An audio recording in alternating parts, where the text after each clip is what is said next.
जनता को धन्यवाद देवी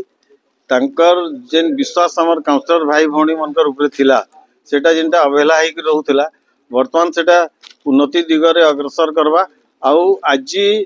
ब्रियानगर उन्नति केमती हेबा सेति लागि हमर लागि सौभाग्यर कथा है ये ब्रियानगर वर्तमान एमएलए श्रीयुक्त सुरेश पुजारी उड़ीसा सरकार रे revenue and disaster management minister हन तांकर सहयोग नहीं करी हमको अंचल विकास करवार अछि और सबुति पहला होची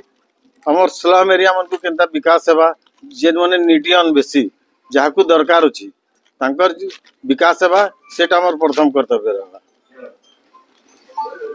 चाहूचे मैं ब्रियानगर जनता को जनसाधारण को निवेदन करबी कि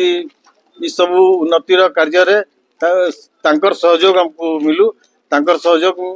जदि हमको मिलवा आमे आशा भी करछु तांकर सहयोग मिलवा तांकर सहयोग मिलले से माने जेन आशा करछन सेटा निश्चय पूर्ण करवार लागि आमे सबे मिसिकरी सफल हूँ।